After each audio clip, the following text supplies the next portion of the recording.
Bars, water-purifying tablets. Mercy knew better than to blindly plunge into the woods without supplies. She pointed her flashlight after the girl. She'd vanished. Mercy's beam scanned the brush where she thought the child had gone. "Hey! Wait up! Where'd you go?" I don't even know her name. The elfin face suddenly appeared in the light. "Hurry!" Mercy jogged after her, her boots sinking into the 6 inches of snow. "What's your name?" "Morrigan." She dashed ahead of the flashlight's beam, nimbly avoiding fallen branches and big rocks. Mercy tried to light both their paths, but Morrigan appeared to have the night vision of a cat. Mercy gave up and focused on not spraining an ankle. No one knows where I am. Her gut twisted at the thought, but she set it aside. Her boyfriend, Truman, and her niece Kaylee knew she'd gone to her cabin for the day, and her vehicle was parked on the side of the road. If someone looked for her, they'd find her. Hopefully in one piece. "Morrigan, what happened to your grandmother?" She pushed to keep up with the child. "I don't know. She had blood everywhere." "How far away is it?" "We're almost to the house." "We should have driven," she muttered. "No, the road to the house twists way up to the north. This way is quicker. There it is." Mercy raised the beam of her flashlight. Far ahead, she could make out the outline of a small ranch-style home. A dim light shone in one window. No outside lights. She'd never known there was a home in the area.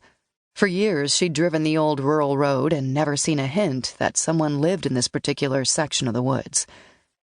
And I thought I valued my privacy. The girl dashed up a few crooked concrete steps and pushed open the door. "Grandma!" she shouted. Mercy paused at the bottom of the steps and checked her cell phone for service. Nothing. How am I going to get her grandmother to the Tahoe? I should have insisted on driving. She carefully entered the dark home, following the sounds of Morrigan's soft sobbing. She turned on a light switch, but nothing happened. Her flashlight lit up each corner of the room as she was unwilling to enter the unknown. It smelled of old dust, as if it had been abandoned for years, but it was fully furnished and there were clear signs of habitation. A book on the end table, a mug next to a stack of magazines. To her right was a minuscule kitchen, its limited counter space crowded with a dish rack and slow cooker. "She's in here," Morrigan called. "Hurry, please!"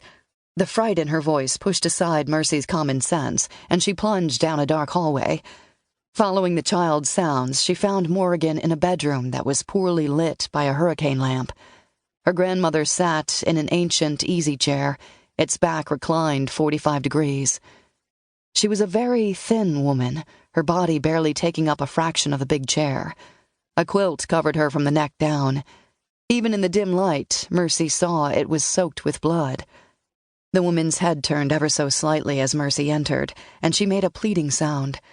Mercy's fingers found another useless light switch, so she dropped her bag next to the overstuffed recliner and went down on one knee. "Stop the bleeding." "Where are you hurt?" she asked as she gently took the woman's wrist to check her pulse.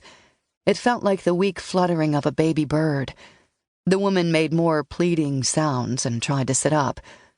"Hold still," Mercy told her. "Bring that lamp closer," she ordered Morrigan, "and hold my flashlight so I can see better."